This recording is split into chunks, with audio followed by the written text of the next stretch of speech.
What's ahead for the U.S. Russia relationship after the Biden-Putin summit in Geneva? And controversy over a U.S. investigation into the origins of the coronavirus. Hello, I'm Anton, and this is The Heat.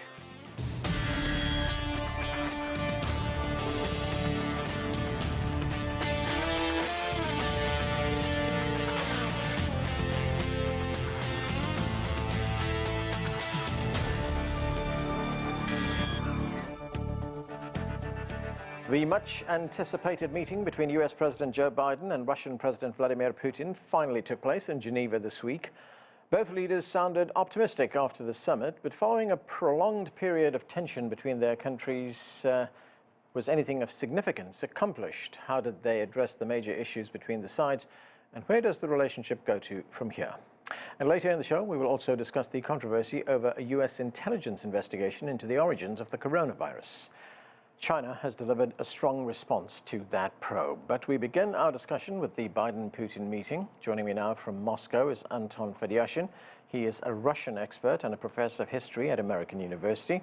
Also with us here in Washington is Harlan Ullman. He is the chairman of the Kiloan Group and a senior advisor to the Atlantic Council. Joining us too from Henan province in China is Einar Tangen. He is a political and economic affairs commentator. And also with us is Max Blumenthal.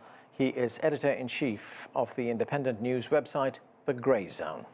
Welcome to all of you. And Harlan Ullman, let me start with you. After both leaders met, they held separate news conferences. Here is some of what President Biden had to say. Let's listen. President Putin and I had share a unique responsibility to manage the relationship between two powerful and proud countries. A relationship that has to be stable and predictable, and we should be able to cooperate where it's in our mutual interest. So, Harlan, what is your assessment of the meeting, and how do you think President Biden did? I would give President Biden an A. He demonstrated masterness of the subject. I think he approached it in a very businesslike manner. And I think he fully understands what's driving President Putin, something none of our prior presidents really did. And I think he laid out the issues in terms of interest of both sides. One of his more provocative points was asking President Putin how Putin would like it if his gas and pipelines were interrupted. So I think that actually this being accomplished a great deal more than people think. It established a modus operandi, at least informally. It established a number of working groups, which will be staffed by professionals as well as politicians, to look at stability, arms control, cyber, and a whole range of issues. And as Biden said, we'll see in 6 months. The one thing that we have to realize, however, is I think that Vladimir Putin is more anxious to resolve issues with the United States. He wants to be seen as somebody who's gained that respect, but I think he would like to improve ties with the West for economic and other reasons. And so I think that there's far more pressure on Putin than is readily visible. But to repeat what Joe Biden said, we'll see in a matter of months how this turns out. But in my view, this was about as successful an outcome it could have possibly have been. And as I said, I give Joe Biden an A for how he performed, not only on this part of the visit, but for the previous visits to Cornwall and, of course, to Brussels. Harlan, when you say that President Biden has an understanding of what drives President Putin, what is it? He understands when Putin says that the dissolution of the Soviet Union was the greatest geostrategic catastrophe of the 20th century. He knows what Putin means. He knows that Putin believes that without a strong autocratic state, Russia could collapse, and the strength of the state leads to the legitimacy of the people. Now, we may not accept that as a way of governing, but I think that does describe very adequately what is motivating Putin, and I don't think prior presidents of the United States fully understood that. So I think it gives Biden an advantage in terms of dealing with Putin because he understands the driving forces that are motivating Mr. Putin. All right, let's go to Anton Fedyashin and get the view from Moscow. Anton, President Putin also talked at length after the meeting. This is some of what he had to say. On many points, our assessments differ. But from my point of view, both sides showed a desire to understand each other and look for ways to converge positions. The conversation was absolutely constructive. So, Anton, what do you make of President Putin describing this as absolutely constructive? What did Russia get out of this? Well, I agree with what Harlan just said earlier.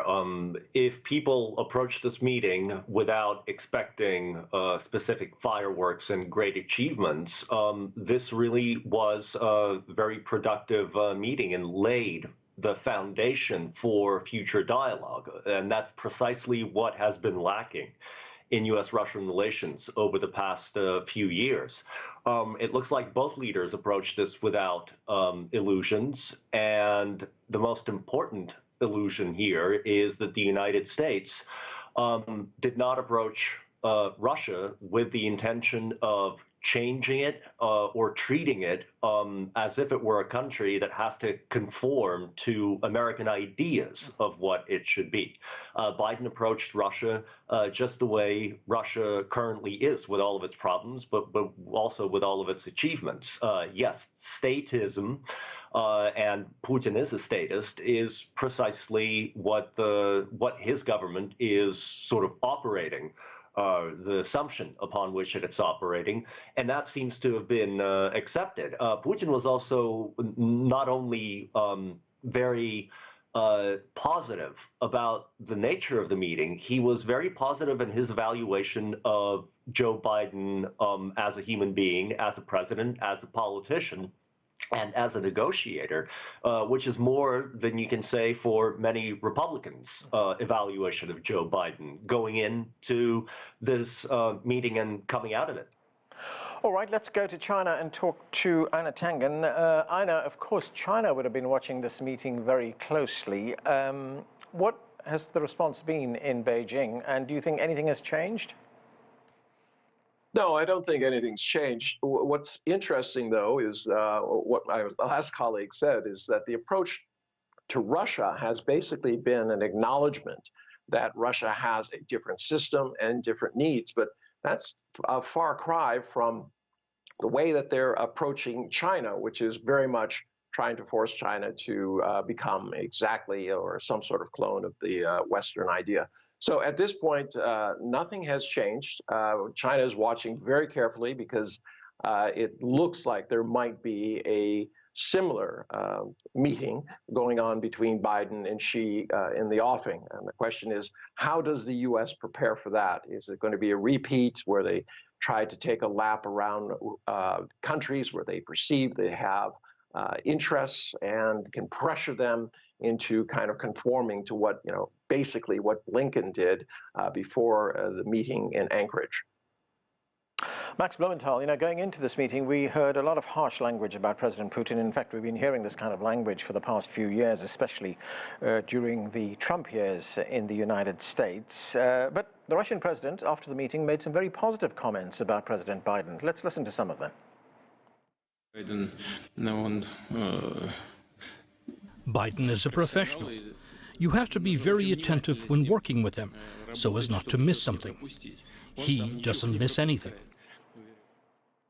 So the establishment post-summit analysis here in the United States was that President Biden should have been tougher on President Putin, whatever that means. But isn't it somewhat ironic that Putin defended Biden? Well, I don't think it's ironic at all. Putin consistently refers to any American president he's negotiating with as his counterpart and speaks respectfully. Now we learned that Putin is back in Moscow trying to turn down the temperature, keep the press from insulting Biden too much. But one thing that I agree with all the points I've heard, but one point I wanted to make that where I think Biden did not understand the Russian perspective is on the issue of color revolutions and the planned subversion that Russia has faced, especially during the Putin era, but throughout the 1990s, and the pain of the 1990s that Russia experienced under American management. Since then, the National Endowment for Democracy, USAID, and the CIA have fueled uprisings, color revolutions on Russia's periphery. We recently heard the boss of the NED, the regime change arm of the U.S. government, Carl Gershman, boast on video that he operates an intelligence network, essentially, inside Russian civil society aimed at regime change. And when Biden goes out and lectures the Russian government on interfering in elections abroad and acts as if he's innocent, it betrays a lack of understanding of the Russian experience and what really drives a lot of Putin's behavior, especially towards someone like Alexei Navalny. And then, of course, you have the Beltway press corps, which behaved like a pack of jingoistic hyenas attempting to corner Biden into a more militaristic position than he was willing to take, to the point where Biden even pushed back and said, I'm sorry that I don't want to go to war with Russia. So Biden is facing his own institutional obstacles, the same ones that Trump faced, but I think here he has more space to negotiate than Trump, who is under this collusion investigation. Harlan, what is your view on that? Is it a little bit hypocritical on the part of the United States to accuse Russia of interfering in its election when the United States, as Max just told us a moment ago, is involved in Russia? Well, I think there's an exaggeration here, and there's no real equivalence. Look, the Russians have very, very strong arguments about infringements that the West has made on it, particularly the expansion of NATO, which, by the way, Joe Biden initially opposed. Look, Putin also made reference to the so-called CIA coup in Kiev as a pretense for the invasion of Kiev, of Ukraine in 2014. In fact, it was a very silly phone conversation made by Toria Nuland, who actually is now the Undersecretary for Policy and the State Department, who was at that meeting. And I think the Russians have overreacted. Certainly, the Americans can be accused of some degree of hypocrisy, but we've never done anything in Russia equivalent to interfering in elections, and we certainly haven't hacked the way Russia has done in terms of the Colonial Pipeline, JBS, and other things. But I also believe... Sorry, what was Stuxnet? What was Stuxnet? That did not intervene in Russia. You were talking about interventions in Russia. We have intervened elsewhere, of course, and we did it with good reason because we didn't want Iran to be developing a nuclear weapon. Okay. In this particular case, the Russians have intervened, I believe, far more than we have. Their active measures are far more powerful. In fact, I wish we were almost as good as in active measures as the Russians. But I think Biden understands that the Russians have a sense of paranoia that goes back centuries. But in this particular case, hypocrisy is something of which you accuse the United States, okay. But it's a very good argument. Max, a quick response from you, and then I want to move on.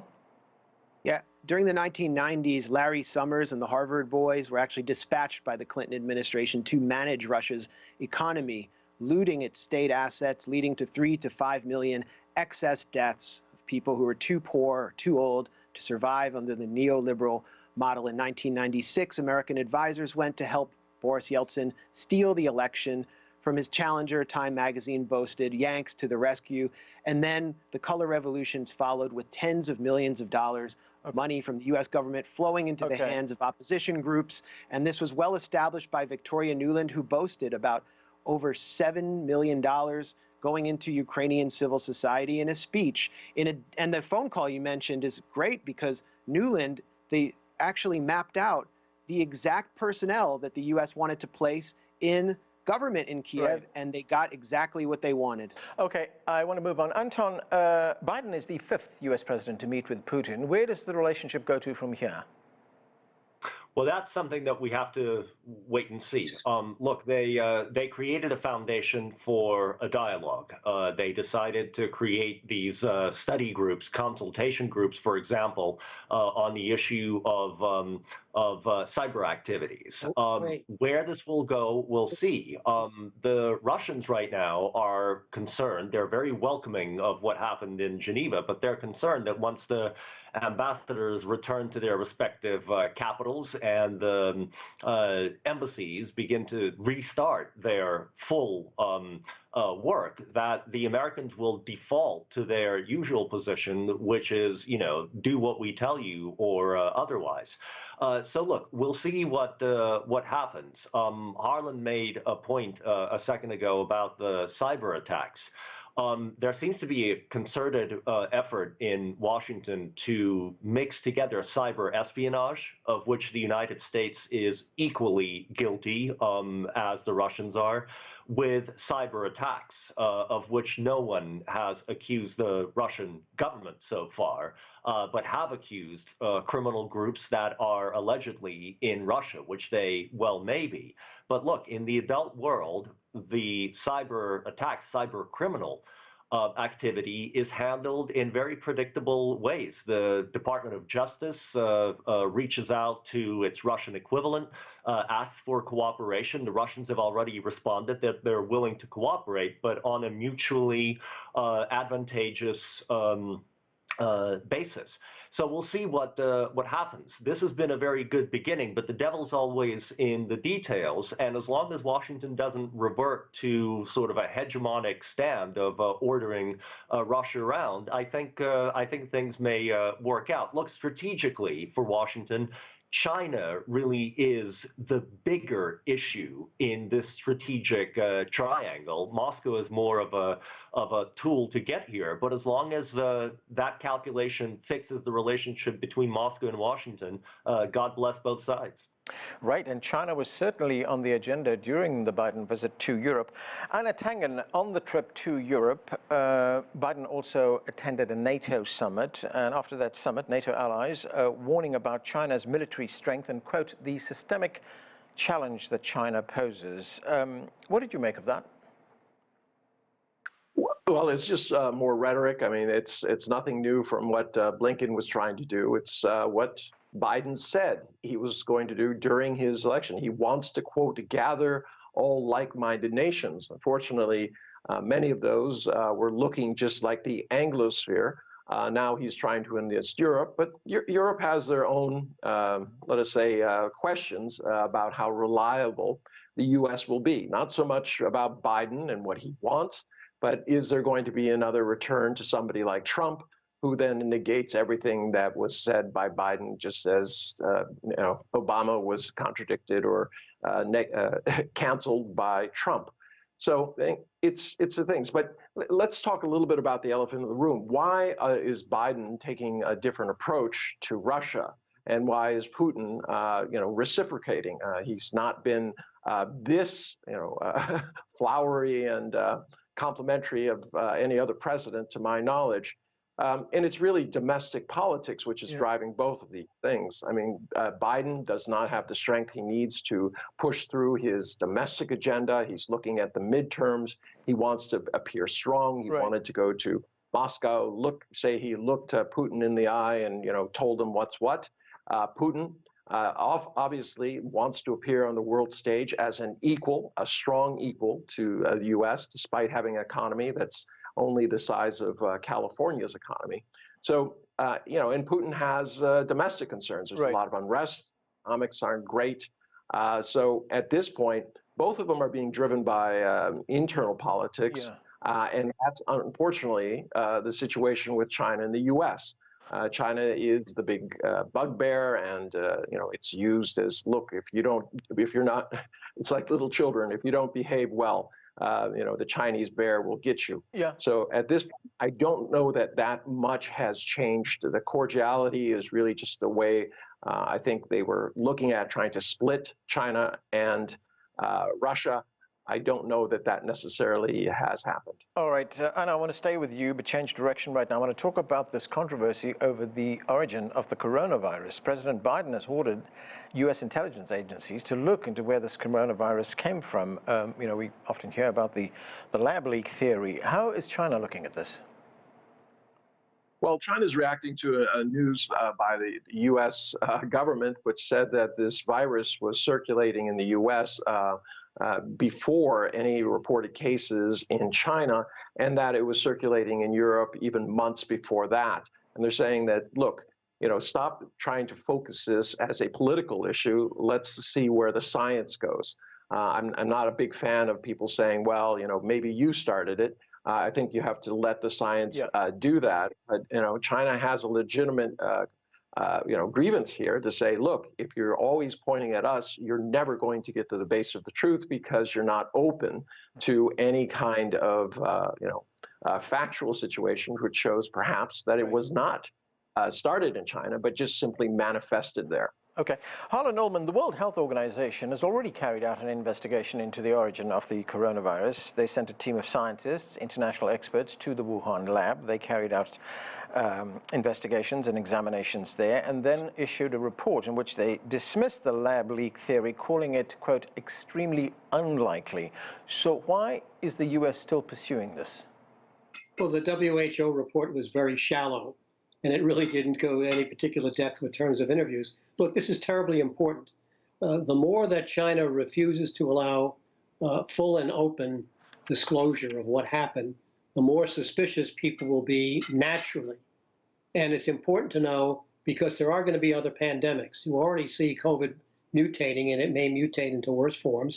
Did this come from an animal to human transmission, or did it come because somebody in the lab did not handle the particular virus appropriately?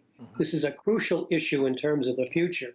And as I said, there needs to be a thorough investigation. Yeah. China will probably not be forthcoming, and that's going to raise suspicions. And right now you have both Republicans and Democrats in Washington, in the Congress, who believe that China is withholding something. You already have an administration, by the way, that is much more hostile towards China than to Russia. Yeah. And so the issues here are going to be exacerbated by this virus, and the best thing that could happen would be a full and open disclosure of the investigation. All right, Anna, a quick response from you?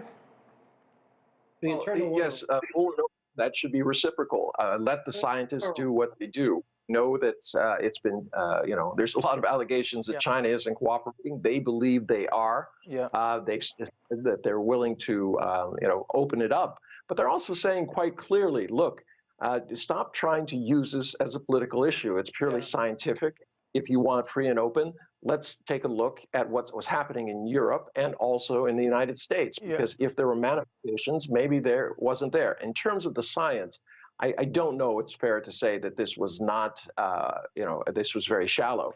It was based on the science that when they look at the genome of this virus, it is not capable of producing. It did not show any telltale gain of function. Wuhan lab has denied that they have ever done any gain of function there. So, at this point, you have this impasse. And the only way, I do agree, the only way is to have a full and fair investigation. But that does not containing that only to China to give oxygen to all of these conspiracy theories. Max Blumenthal, there is a political angle or dimension to all of this. In fact, a spokesman for the Chinese Foreign Ministry said late last month that the U.S. wants to, quote, use the epidemic to stigmatize and engage in political manipulation and to shift blame. Is this just something that the U.S. is using as part of its general onslaught on China right now? Well, at the Gray Zone, along with my colleague Ajit Singh, we conducted a pretty forensic look at how the lab leak theory first emerged. And it clearly emerged through the Trump administration, and specifically from Matthew Pottinger, who was one of the hardliners who was working closely with neoconservative media figures in Washington and planting these stories, very shabbily constructed stories, throughout 2019 and 2020. Mike Pompeo gave oxygen to the lab leak theory, and it pretty much stayed on the right until the Biden administration decided to revive it by declaring that U.S. intelligence simply wants answers. And we've seen bits and pieces of articles in more mainstream publications now, for example, in the New York Times by Nicholas Wade, who is suspect character, has a background as a racial eugenicist, raising questions. But there is no growing evidence. There's no growing evidence. There's only growing speculation that's moving more mainstream, clearly because Biden wants to use this as leverage against China, to embarrass China, and to violate Chinese sovereignty with a CDC investigation inside Chinese territory assisted by U.S. intelligence. It won't go both ways. They'll never allow China to investigate Fort Detrick. There was a strange flu around the Fort Detrick area, Frederick, Maryland, and Baltimore in the fall of 2019. Is it legitimate to speculate that that could be the origin? Coronavirus may have been detected in Spain prior to appearing in Wuhan. Should the investigation turn to Spain? Well, these are all questions, but right now we have no growing evidence, only a clear political objective, which is the same that the Trump administration initiated. Right. In fact, the U.S. National Institutes of Health did issue a report not so long ago in which it said that it's possible that this virus could have been in the United States as early as December 2019. Anton Fedyashin, Foreign Policy magazine in the United States, has a story in its latest edition, and it's headlined, "The Lab Leak Theory Doesn't Hold Up. The rush to find a conspiracy around the COVID-19 pandemic's origin is driven by narrative, not evidence. What do you make of the Biden administration's efforts to use the intelligence agencies to look into this?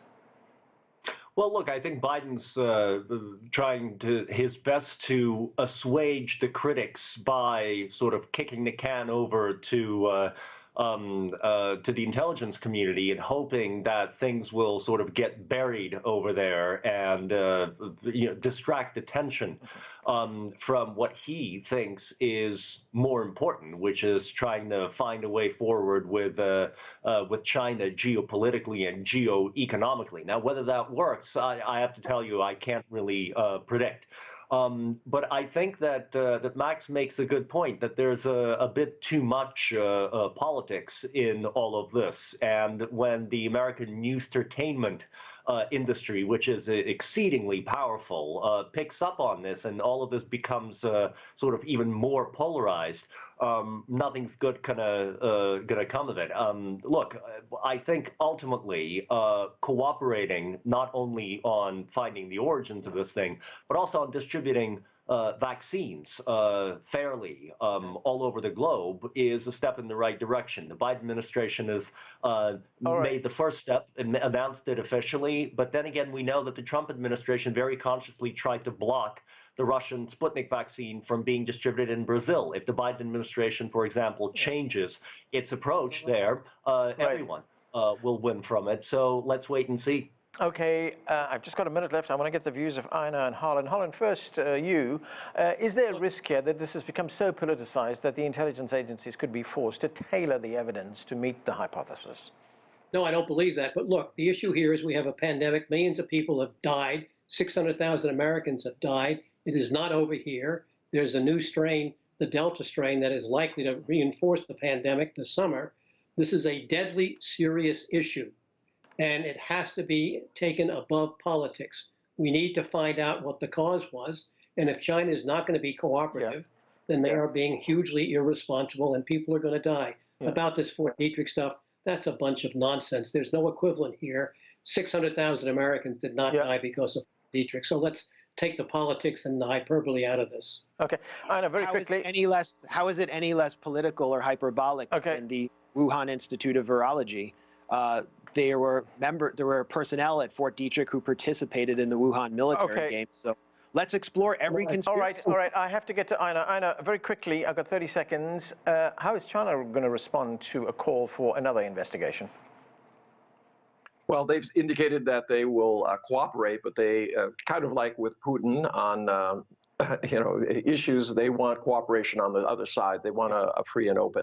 Remember that intelligence service gather information, but the U.S. intelligence service also is responsible for disinformation. Right. Asking a group that has already shown tremendous hostility towards China to make a, quote, a fair assessment of the data, I don't think that is going to be very persuasive, especially to China. I do agree that there has to be a clear investigation of the origin, but it can't be political, and you can't start one allegation about Detrick are all nonsense because when you're making the same allegations against Wuhan. I'm sorry, we have to go. Time has caught up with us. That's it for this edition of The Heat. Thanks for watching.